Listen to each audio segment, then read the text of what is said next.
Hi guys, I'm Fishman2114, and today we're going to do a bit of a different video. We're going to make an ecosphere. Now, I've seen a lot of ecosphere videos about people doing all sorts of things from wetland to full-on ocean, but I've never seen one of just a backyard. So today, we're going to use items from our backyard only. And I'm going to apologize for the dogs barking. There's not much I can do about that. But this will be a step-by-step video on how to make an ecosphere right in your backyard. So without further ado, let's get started. So in terms of materials you're going to need to buy, it's really not much. You're going to need a small shovel or a spade. I mean, I guess you could use your hands, but a spade would be a lot nicer. And of course, a jar. It needs to be airtight. And personally, I like the latch ones just because I find it easier rather than screwing it and unscrewing it. I think it looks nicer, but as long as it's airtight, that's what really matters. And you will need a spray bottle, but we'll get to why in a little bit.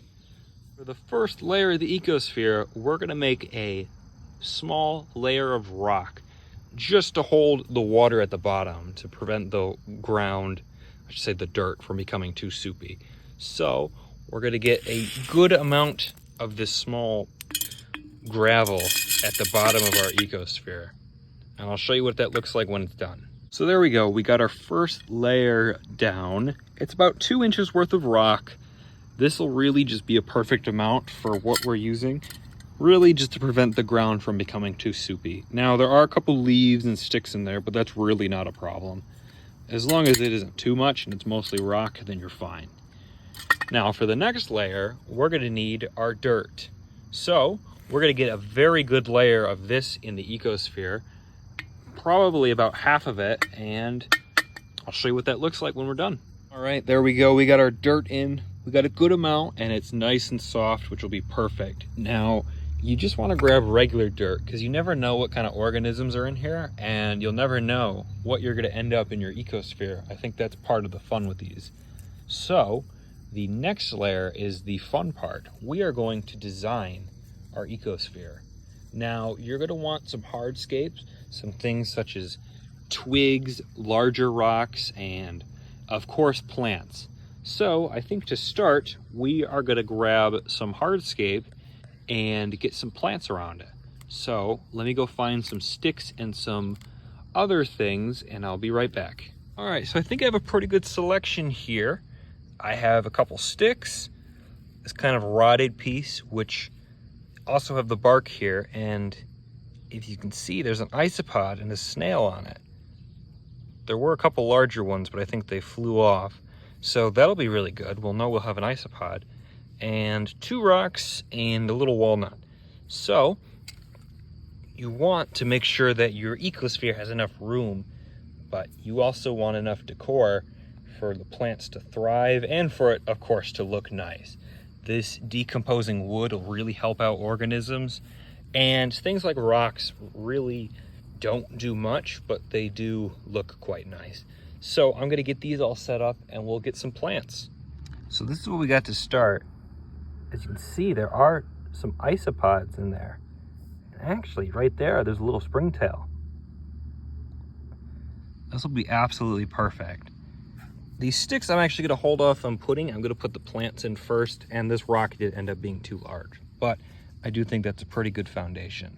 So for plants, what you want is really weeds work best. I mean, weeds kind of grow anywhere. So things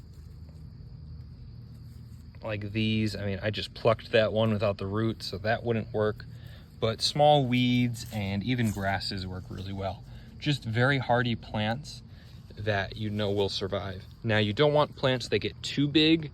Like, I wouldn't want to put that in my ecosphere, but small weeds, clovers, that kind of thing. So I'm gonna go find a couple plants and we'll see what we get. So this is what it looks like so far. We're gonna go inside and do the final steps. But we definitely got some pretty decent plants. I wish there was some moss because that really would tie it together, but who knows, maybe some moss will end up growing, but we'll go take a closer look inside. All right, so we're inside now, and this is a better look at the ecosphere. We'll get this top out of the way. But as you can see, there's a pretty decent amount of plants.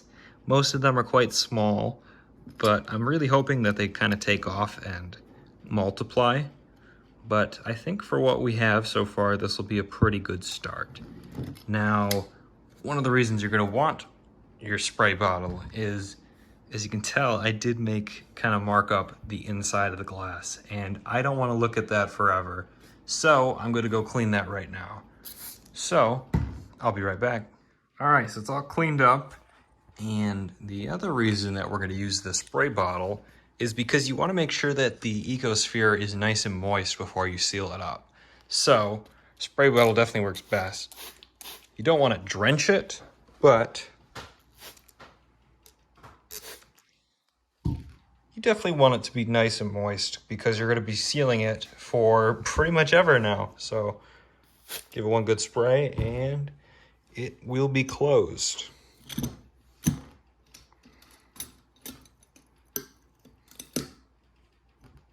And the final thing you want to do to your Ecosphere, I guess this is optional, but to date it. Put a date on the top of the lid so you know how long your Ecosphere has been active.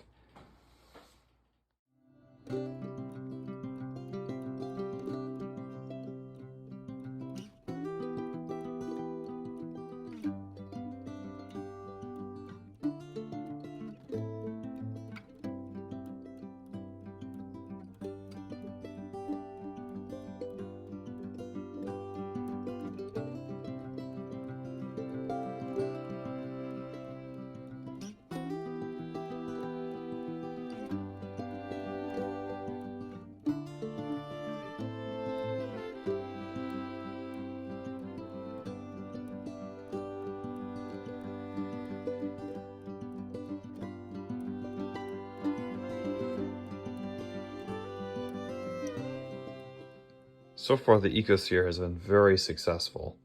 Right now, as you can see by the clips, in fact, even right there, we have plenty of isopods running around. Now, I have seen some other things. There was some kind of small little fly in there, and we did see that there was at least a snail and obviously springtails. So I'm excited to see what other creatures decide to pop up, and we will give you guys updates. Thank you for watching, and I'll see you in the next video.